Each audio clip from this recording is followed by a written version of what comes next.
Welcome to Spilling the Tea. We are Cass and Amanda. I'm Amanda, that's Cass, and we are co-founders of the creative studio Foxtrot Branding. We're super excited to have another episode of Spilling the Tea today. And in these episodes, we spill the tea about our lives as designers and business owners and the challenges and rewards that come up along the way. So in today's episode, we're going to be sharing about some of the biggest mistakes that we made when working with our first clients. We've been in business for 6 years now, and we still make mistakes sometimes, but not as big as the ones we made when we were first getting started and we were total newbies and had no idea what we were doing. So we're going to tell some stories. Hopefully there's some juicy ones in there, some embarrassing ones in there. We'll share our trauma with you, so hopefully you do not experience the same things. We'll see how it goes.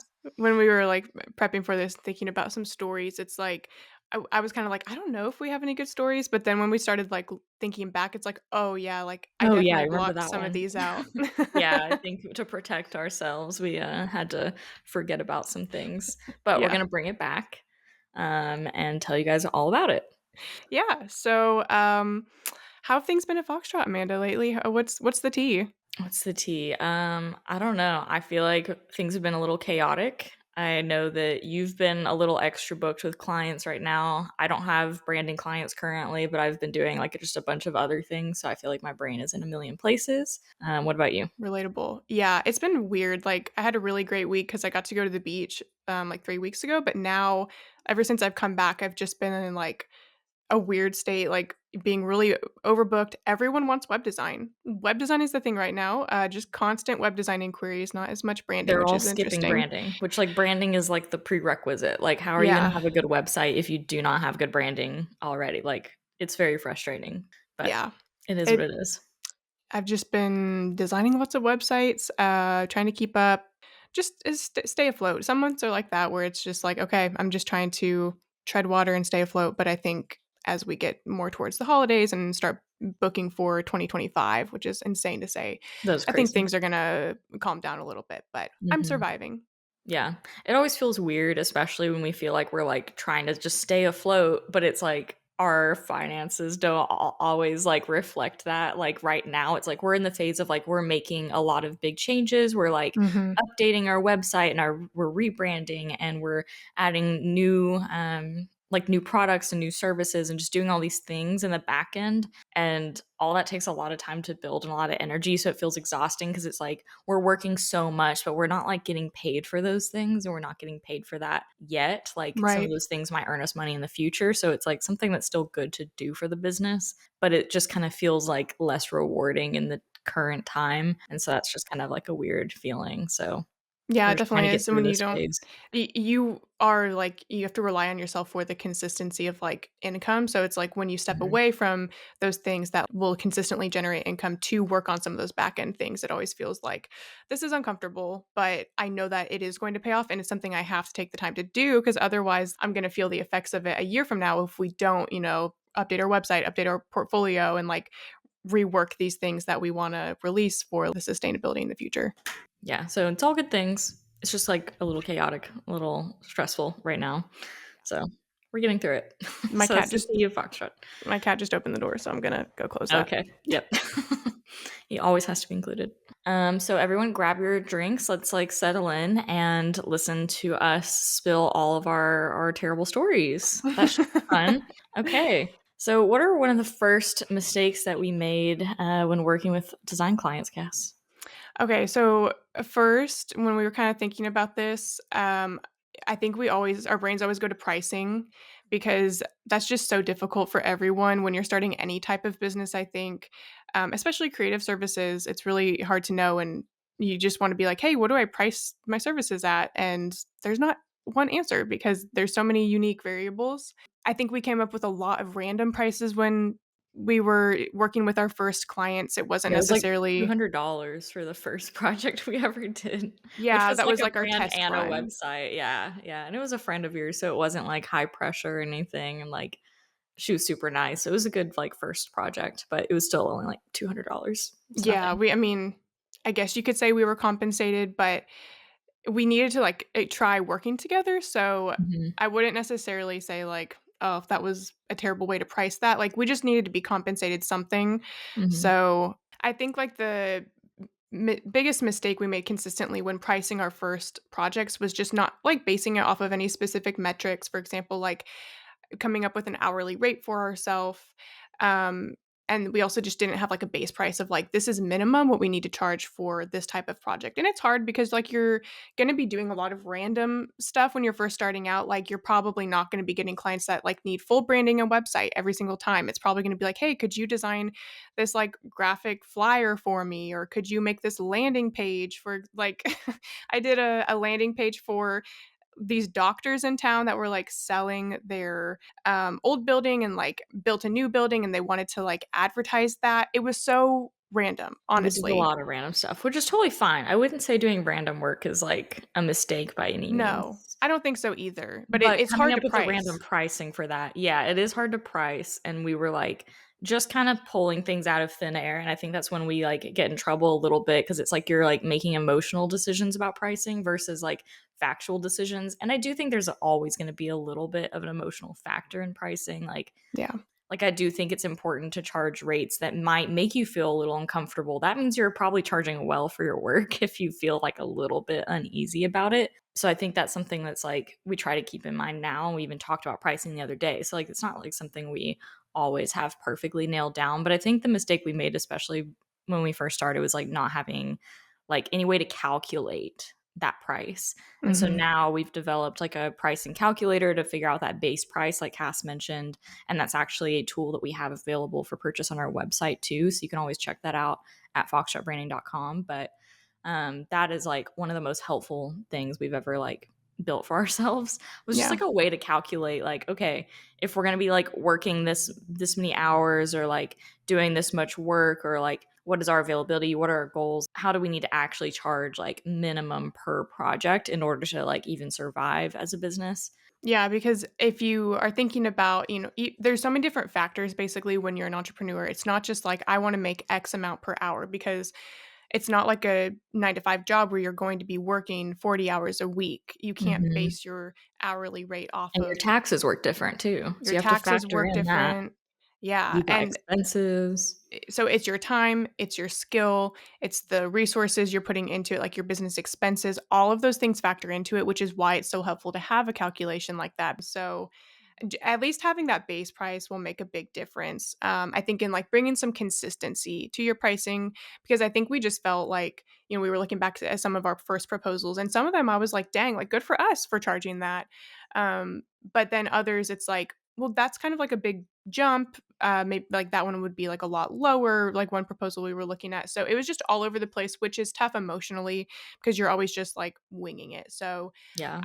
I feel like that mistake for us was just making our prices so random and varied. I wish we had some more consistency. hmm I think another big mistake that we made that's kind of connected to this one is not having established like services and packages that we could offer because Mm, that does play into that number of like, okay, well, what if I am a new designer and I actually don't know how many projects I can do in a year? Like, I have no frame of reference. Okay, well, again, you can't just like look at someone else's website or social media and see how many clients are doing. Also, a lot of designers are not even posting all of their client work. We certainly don't. Like yeah. we have a lot of work that we never post, and that's just because it maybe we still might be super proud of it, but it might not align with our feed or our ideal client, right? So I think setting up certain packages and services are going to like save you so much time and so much save you from so much confusion, and it's going to help you with that calculation of your pricing. I'm trying to think of like a story around this, like something that we like really struggled with. I just remember like making things up for like every client. And I Yeah. remember we actually have this photo and we've showed this in our courses too. But I can pop it up this in the photo, video version. yeah, that'd be fun. You should do that. But it's just like this. We got this massive sheet of paper at the like entrepreneur center we were working at, and we were like trying to draw out this chart and figure out like, okay, well, we told this client this project would be 2 or 3 weeks. This one might be 4 to 6 weeks. Who knows? And we tried to Mhm. line them up, and we're like, okay, so how do these actually stack and stagger? Do we even have time to like do all these projects? Like it was just like such a mess. Like that was like so confusing for us for some reason. And it's just because we didn't have set packages. So everything was custom So there was no like rules almost for how things should stack, or no limits for how many projects we could take on, no like spots that we could fill, to make our lives easier. So it just Mhm. became such a big mess. And so I think that definitely is like a huge mistake that I would advise new designers to like steer away from. Yeah, like, make sure you have set packages and timelines, and Mhm. it's gonna be kind of hard to, like, always perfectly fill those spots, but I think setting up those packages makes it so that, like, you'll get there to where you will be more consistently booking those, and the biggest thing to make those timelines go smoothly, I think, is having like your milestones in your projects. So, like, not just even saying this is going to take 4 weeks. To be able to ensure it's going to take 4 weeks, you need to have like at least a very basic kind of idea when you're first starting. You want to hone in on it more, but saying, I'm going to have a strategy meeting at this point, I'm sending design direction here. This is when we're going to do revisions, and this is when we're going to wrap it up. Yeah. And it takes time to nail that down, but you will get there. And I think that's going to make you and the client just feel much more secure. And I think that gives you confidence too. Like, okay, I feel like I actually delivered a really good experience and a really good product at the end. So that just kind of helps pricing be easier too. And like just continuing to build your confidence in your business, because you're like, you have that validation, that proof that, like, okay, I can do good work. Like, I am doing a good job. Yeah. So I think it's really important to have like all those things in place. Yeah. And pricing kind of goes along with sales calls. And I think we definitely made some mistakes when it comes to sales calls or discovery calls. Like, that's an interchangeable term kind of in our industry. But we call them sales calls, at least behind the scenes, because that's what it is. Like, it's your opportunity to sell your service to your client, Yeah, get them. client facing, we call it like an intro call. And we're like, Mhm. we're just it's an introduction. It is, but we're also gonna like try to like get to a sales point at the end. Yeah. Yeah. I think in the beginning of our sales calls, we just really didn't know what kind of questions we should be asking in order to like properly quote the project, and then also just to have a successful sales call. We didn't have much experience in sales ourselves, so it's just some skills we had to like build from the ground up. And when we were first starting, we were actually having some of these calls, I think these meetings like in person with clients, which was interesting. So we were definitely like sinking a lot of time and resources into these sales calls, but they weren't Yeah. even like that effective for us sometimes, just because I don't think we had a solid list of like questions to start with. We were like winging it and reinventing the wheel every time. Yeah, like I do remember we would like sit down and like spend a lot of time together figuring out what questions to ask for like Hmm. each individual client. And as we've gone through the years, we realize you can ask the same questions to every client. Like, you're going to get different Right. answers, of course, but like there's a lot of like basic questions that you should ask every person you're on a call with. So just over time, we figured that out, and we've put all of that in a resource for ourselves that we also share with our designers in our courses. You can also purchase it as like a standalone template on our website, but it's our sales call questionnaire and scripts, which is like honestly a lifesaver. Because before that, like I remember so many times where I felt embarrassed. There's one specific time we were like in an in-person meeting and we were all sitting at like a round table, and I just remember like maybe you had asked a question, or I asked something, and then I was like, "Great, I think that's like everything we have. I think all our questions are asked. We're good." And then like the client looked at me kind of funny, and then you looked at me kind of funny, and I was like, "Am I forgetting something?" Like, and then you were like, "I think there's like let's like talk about this." Like we like kept going for like quite a while after, and I was like, in my head, I was like, "Oh, that's all I can think of," because I was just like going on the fly, like. I was like, oh, wait, there's actually a lot of other questions we should be asking. So we were just like, we're not prepared. And I felt embarrassed and like I have no memory of unprofessional. it. So Well, honestly, you yeah, don't have to feel embarrassed, because I personally don't remember. I'm sure the client doesn't either, but I'm sure probably in the not. moment it was just But it like, stuck oh with God. me because I was like, wait, I did not prepare for this at all. And like, I just feel like I was like, I feel so new. I feel so young. I feel like I don't know what I'm doing. This is just like stressful and embarrassing. And I hate this. Yeah, and I mean, even if I it don't like that like, feeling? you won't necessarily always feel, like, embarrassed if you don't know the questions to ask, but I think you will feel, like, not equipped to be able to quote the project well, or, like, you'll quote it and then you'll get into the project and there will be things that come up that, like, need to be added And you on weren't to the prepared for. project, or, like, you didn't even think about, Mhm. especially Or with you might website not get the design. client, honestly, because if you're, like, Yeah, not asking the right questions and then, like, you're I don't know, it maybe just seems like you're ill prepared, you don't know what you're doing, they may not wanna work with you. So, like, you right. wanna look like you're like, you've done this before, even if you haven't.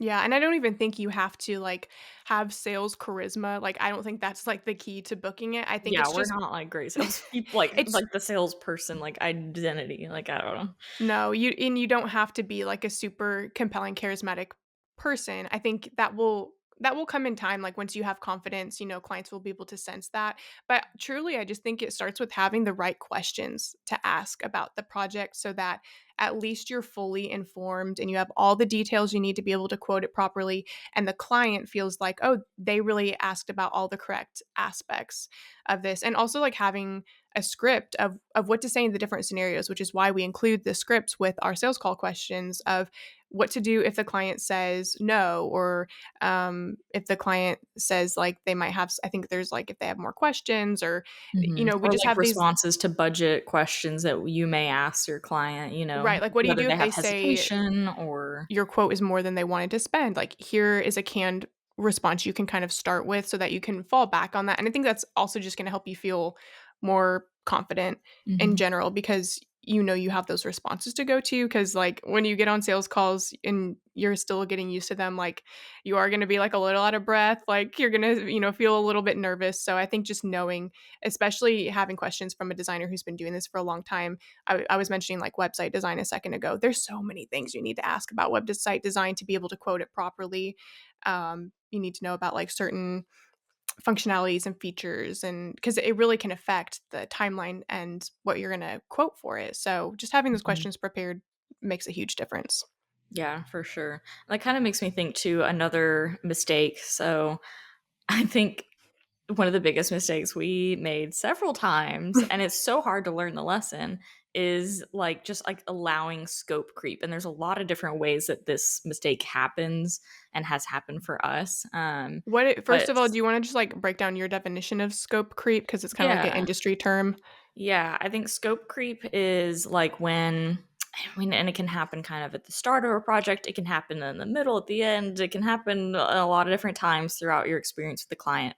But it's often when clients will start asking for extra work, or like if you're not asking the right questions on that sales call, and then maybe you get into a project and you realize more work needs to be done, and maybe you feel like a little bit ashamed that like, oh, I didn't know I should know to ask that. And so I feel bad. So now I feel like I need to overcorrect and Hmm. over offer extra work that the client's not paying for. And then, like, we've done that before. And then that kind of led down the slippery slope of, like, well, if you already did this thing for free, then you might as well do this next thing. Like, basically, it's just when your project will kind of snowball and more work gets added on. And, I think sometimes you could charge for that work and sometimes you might not. Either way, it kind of sucks because it just like ends up draining a lot more of your energy. It might extend your project timeline, or like I said, you might not get paid for that work. So that is what I would say is scope creep.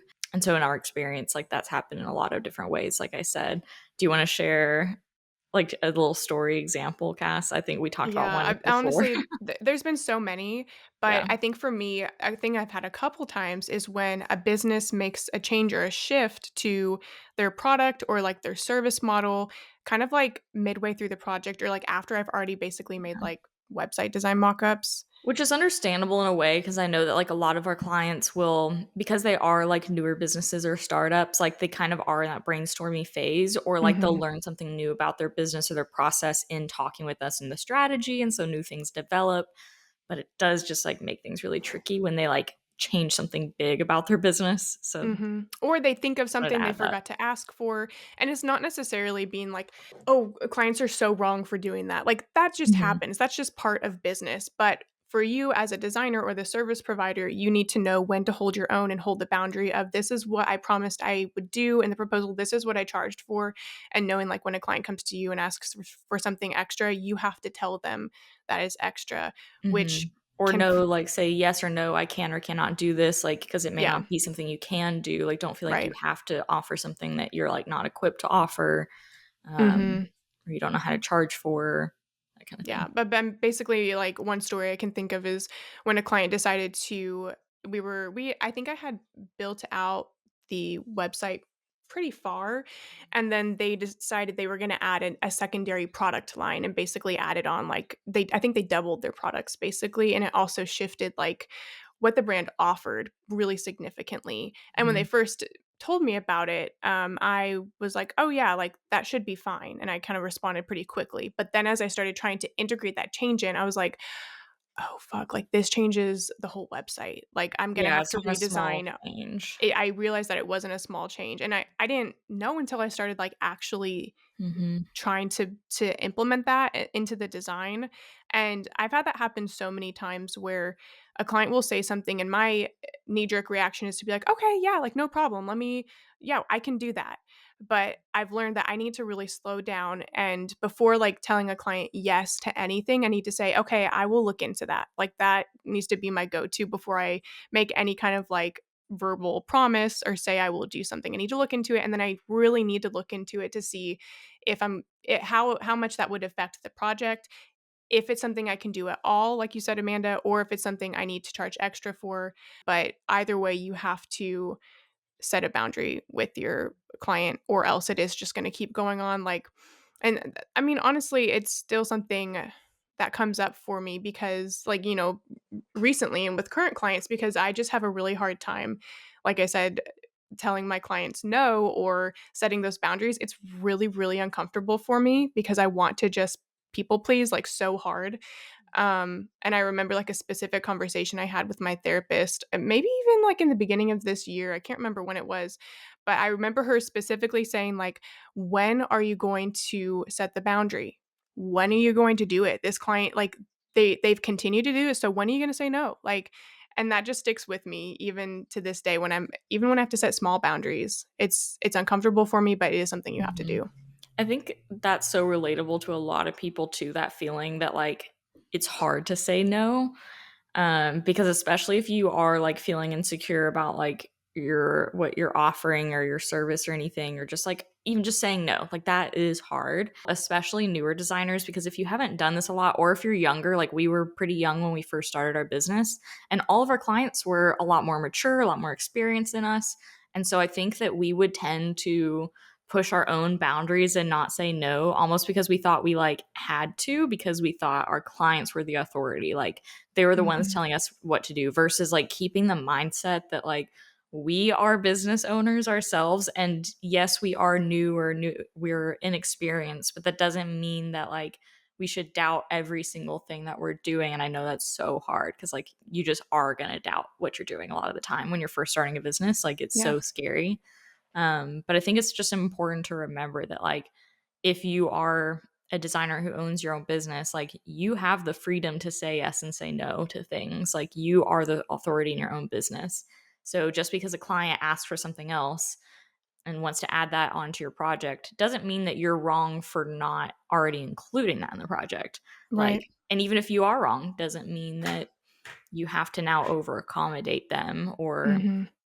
put yourself at like at risk, or like at like put doing all this extra work for no money or whatever it is in that situation. Like just keep that in mind. Like you are the Right. authority. You can say Yeah, yes, I mean, you and can say and they no. came your clients come to you for a reason, no Mhm. matter what where your skill level is. Like we talk a lot about how there's always going to be a match, a designer match for every type of client.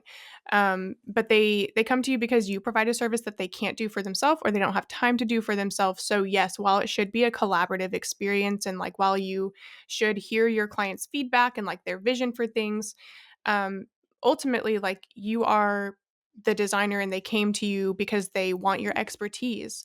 And yes, you're not going to be super experienced in the beginning. That's just the Mhm. nature of it. But I still think you should hold your boundaries. You should try and find client relationships where the client really seems to want your opinion and to be collaborative and like a really healthy dynamic.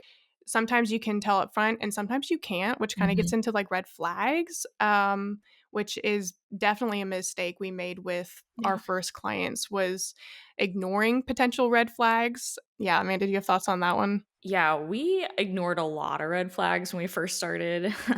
And I think that's again just like because you doubt yourself, or like you really just need the money and you're like, crap, let's just do it. We'll figure it out when we're there. And then you like kind of hate yourself later when the situation gets really awkward and Yeah. uncomfortable. Some things that I remember were like there were several calls that we would have where it'd be a potential client and we could just sense that something was off, or they would say things that were a bit concerning. Maybe it was like about their past experience. Like we've had several calls with people who said, like, I've had a lot of bad experiences with designers before. And that's like a tale as old as time. Like, if someone says that, it doesn't mean you need to immediately write them off. And like, especially if they say, like, I had a bad or a bad designer experience once, like, that's fine. Like, sometimes they do hire an inexperienced designer or a bad business person, or someone ghosts them or whatever. Like, I get it. That happens.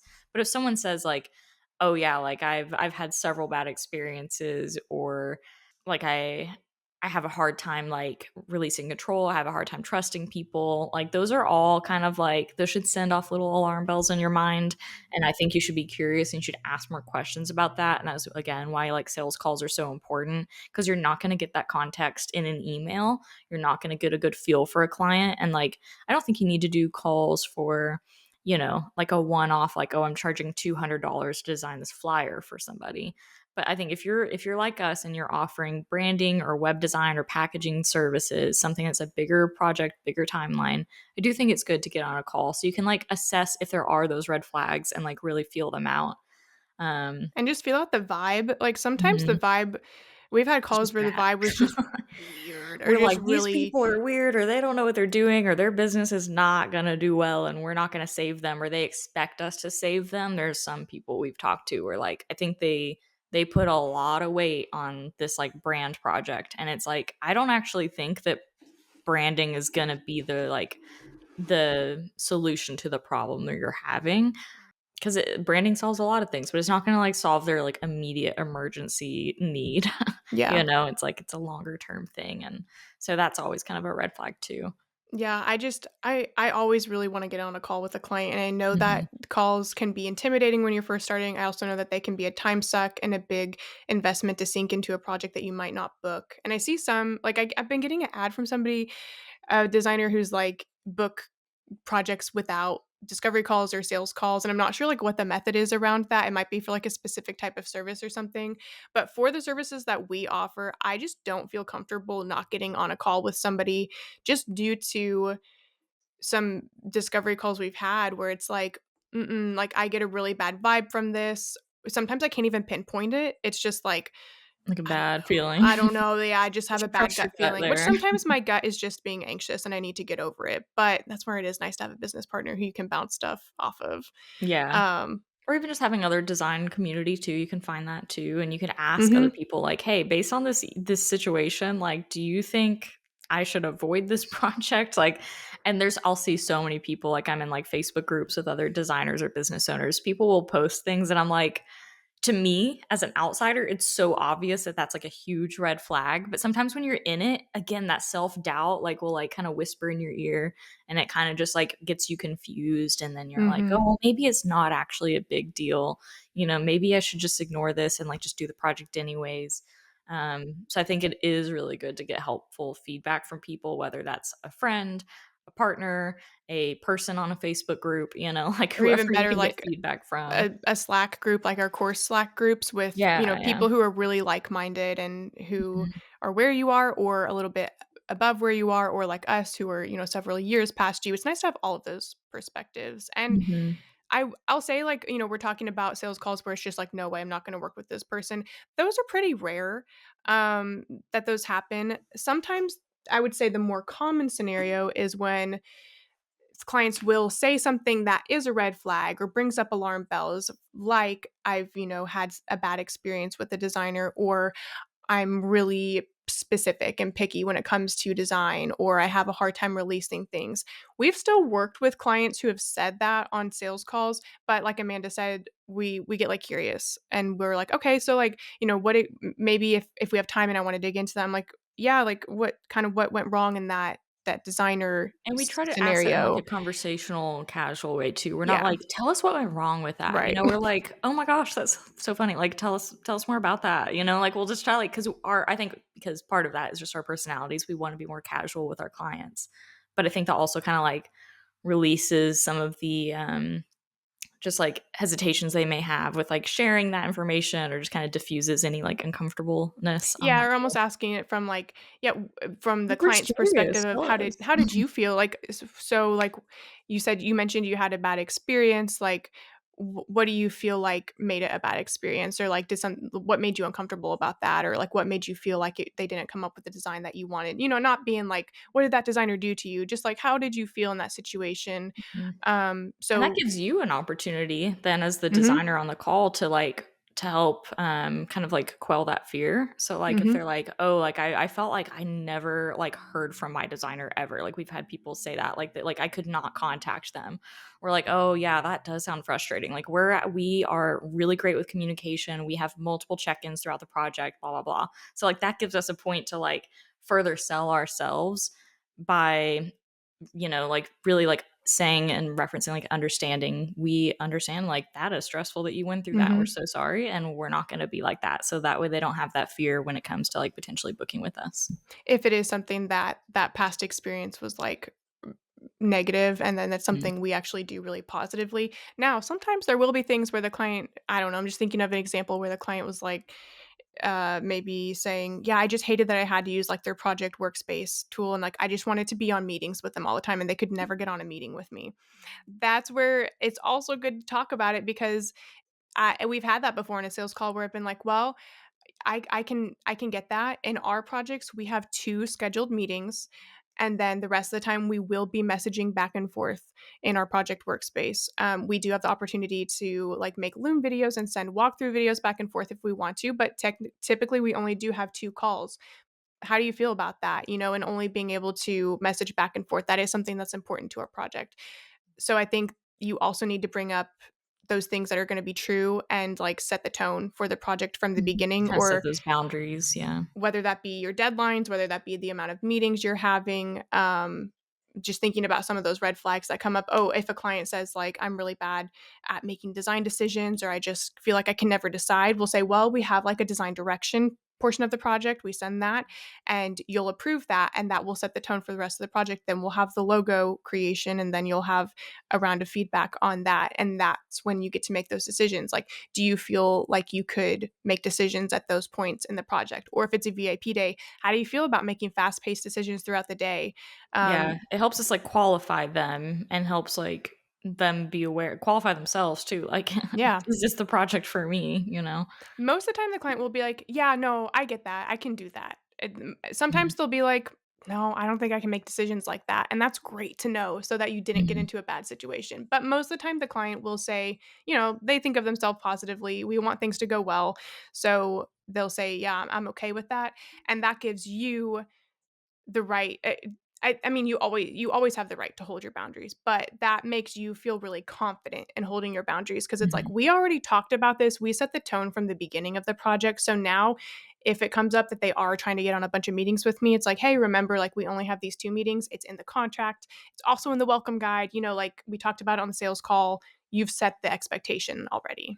Yeah, and I think that can even be another example of scope creep too, is just like always want to get on another call. And so like bringing up all these things during that sales call, in that communication, looking out for those red flags, it's all super great. And so that I think that kind of brings me to the next mistake that we made was not having really good contracts, or sometimes even we made mistakes of not sending contracts to repeat clients. I've got some scary Some stories stories. about that one. That was a mistake that I made like more than once, I It think. can get so easy to get lax about it, Yeah. and, like, you always You're wanna like, "Oh, assume we're the best friends about a now." project, especially early on in your business. It's like, Yeah. yeah, it'll be fine. Like, I cannot imagine a scenario in which it wouldn't be fine. Even if you're doing, like, one of your first projects for a friend, you really think it's gonna go well, until you get into a situation where it's like, "I did not think about this variable being even possible, but now here I am, and I feel like I don't have the right to do anything about it because we didn't have an agreement." Yeah, I think that gets a lot of people, and that got us a couple times, especially with the scope creep again, because it's like, oh, well, if we forgot to put this thing in our contract, well, now I don't feel like I can enforce this boundary in a way. Like, there's some boundaries I think you can totally enforce without a contract. They're just like Mhm. human boundaries, right? But then there's other things that could be a boundary about what you deliver in your project or something. And so if it's not in the contract, you're like, okay, well, this client could kind of fight me on this point I'm trying to make because I didn't put it in my contract. And then you're in a sticky situation. So for us, like I think like what changed the game for us was getting a contract. There's so many great templates out there, but I think we started with a template on Honeybook, which is Mhm. our client relationship management system, and we love it. We use it every freaking day. It's great for like contracts and inquiries and payments, but I think just like having a really solid contract is really important. And also, another mistake that we maybe made was like forgetting to add to our contract after Mhm. lessons were learned, after bad experiences were had. Yeah. So I think it's really important for you as a new designer to make sure you're always like checking in your contract. You know, if you have a bad experience with a client and there's something you realized you could have done to protect yourself better, add a clause about that in your contract. I think that will help you so much in the future. And that certainly helped us a lot.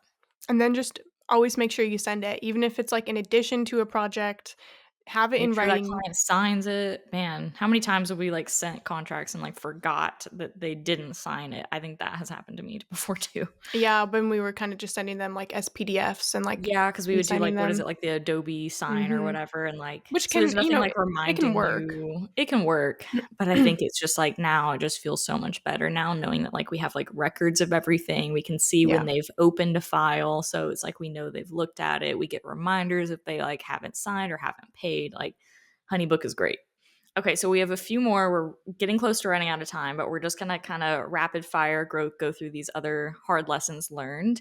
One of them was definitely like jumping into designing in projects without sending direction to our clients. There's like or not sending enough direction or not getting like enough rounds of approval, and so we would end up just like getting to the point where it's like, okay, we had our discussion about what you want your logo to look like, and then I design your logo and send it to you, and you like hate it because it's nothing like you imagine, because I didn't ask the right questions and I didn't show you any direction, because I was like, ooh, I want my clients to like be surprised, I want them to be pleasantly So you surprised. took a big old No, guess.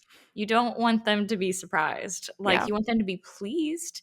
But I think it's way better, and we've found in multiple ways in like our branding, especially like Cass in web design too, for you, that like you are setting yourself up for so much extra work if you are not sending design direction in advance and getting their approval and doing that work before, especially with websites. You want to talk about that real Yeah, I quick? mean, like, a specific situation was where I created this really beautiful homepage design, and for whatever reason, I didn't send a mock-up to the client because I guess I just didn't do that at that point because I thought it would be, like, giving away the design or something, Yeah.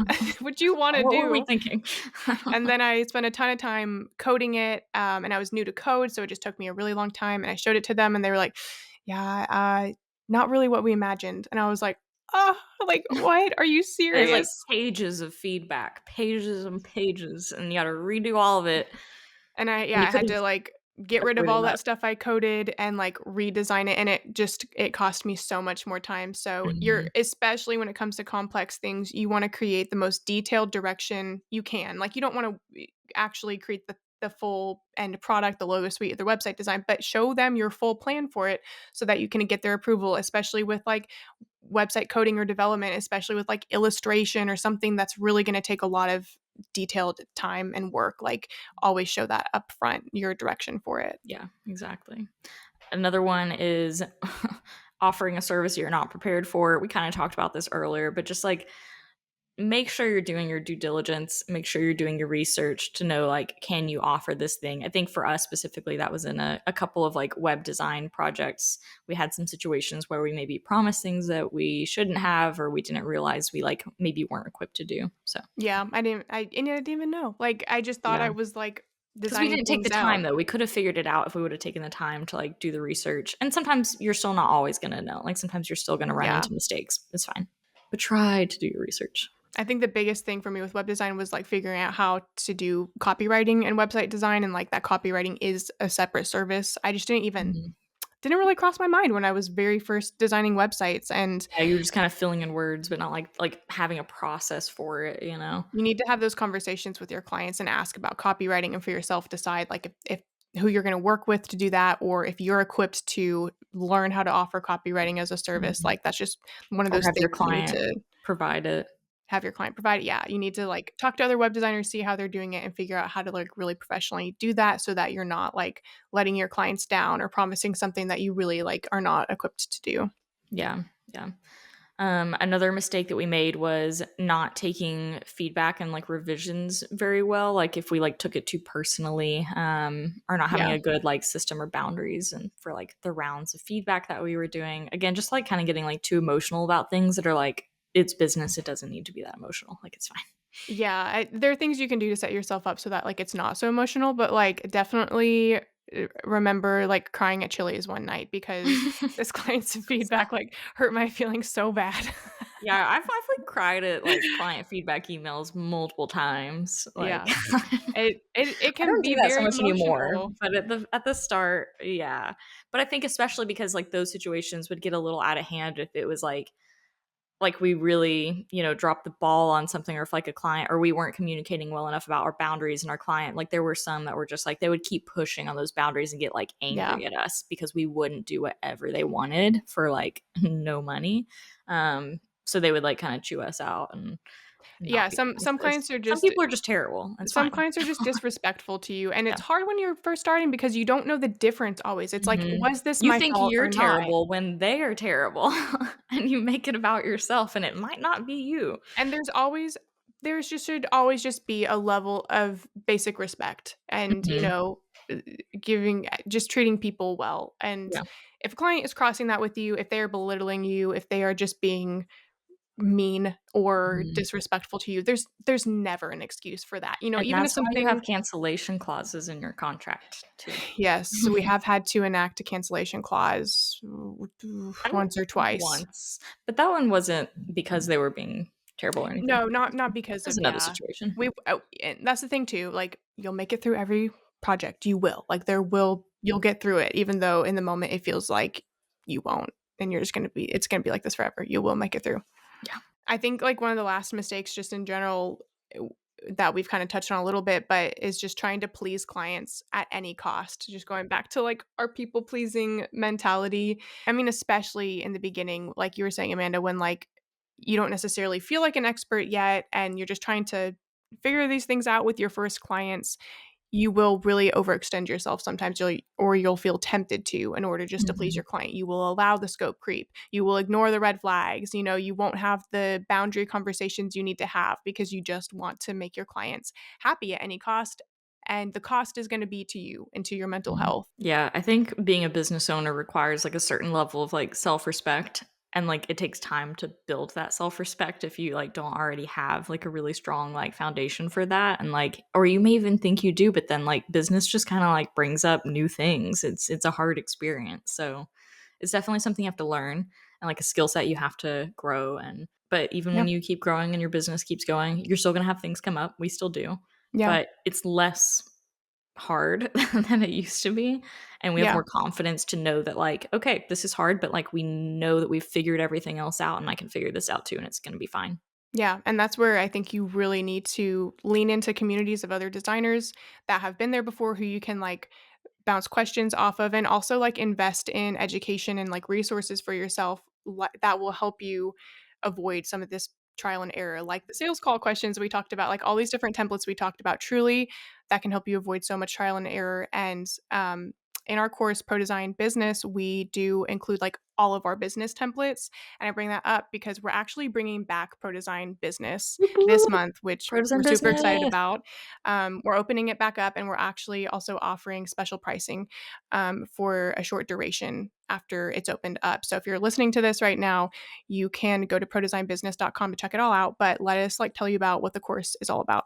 So, Pro Design Business is a self paced, easy to implement course for design entrepreneurs. So, whether you're just starting your business or you've started, you're in your first few years and you're wanting to really grow, this is going to be great for you so that you can figure out how can I really build my processes and systems that make me feel confident in what I'm doing and what I'm offering to clients. And then it'll also help you raise your rates and make sure you're charging well for your work, because we really want you, our goal for you is just to like live your best life, and we want your business to be able to help help you provide the life that you're looking for. So Pro Design Business is great because it includes 17 plus video lessons, multiple business templates, basically every template, every script, every worksheet, anything we've ever built for ourselves and used in our business, we are offering to you for yours. It also includes access to our private Slack community. So that's a great place where you can connect with other designers, like Cass said, people who are where you're at and understand your struggles, or even have a little more experience so they can provide some more insight for you, and us included. Yeah, the course is basically like our toolkit of everything we have learned and used to run our successful design business. So you can check it out at prodesignbusiness.com, and we would love to see you in the Slack group once you join. Okay, so to wrap things up for this episode, we're going to do a listener question. We got a question from Mandy, and they said, could you share books or education that helped you both in the startup years, even now 6 years in? So, as we were kind of thinking back on the resources that have been like the most helpful to us, I think we definitely started out with mostly free education we could find.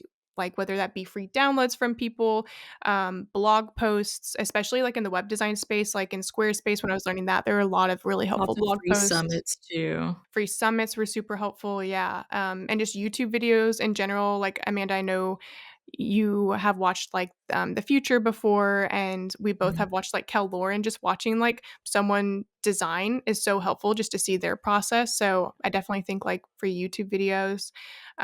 We also had a business coach when we were starting up, and that's not necessarily, like, a book or a specific educational material, but that was helpful for us when we were just Mhm. trying to, We worked like. with her for a couple of years, right? Like, Yeah, it's a 3. while. It was a Yeah. yeah, it was so that was really helpful to have if you can afford that investment.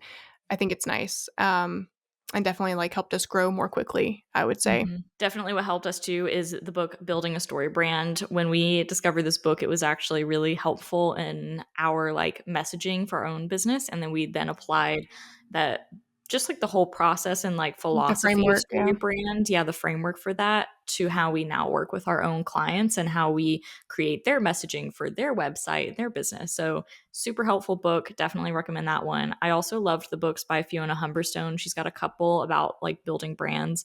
I don't remember the exact titles, but you can find them on Amazon. Um, those were really helpful for me just in understanding like how do you even begin to think about like what fonts and what colors and what styles work for different kinds of brands, or like, it kind of goes into archetypes, but she has like a different framework for it. It's all about like color seasons and things like that. So Mhm. it's really interesting, and those were really helpful for me. So we'll wrap it up there. Thanks so much for joining us for this one, guys. We look forward to our next episode. If you have a question you want answered on our next episode, you can leave it in the comments of the YouTube video if you're watching on YouTube, or you can send us a DM on Instagram. We're at Foxtrot Branding if you want to follow us on Instagram. And don't forget to check out Pro Design Business at prodesignbusiness.com. Okay, we'll see y'all in the next one. Bye. Bye.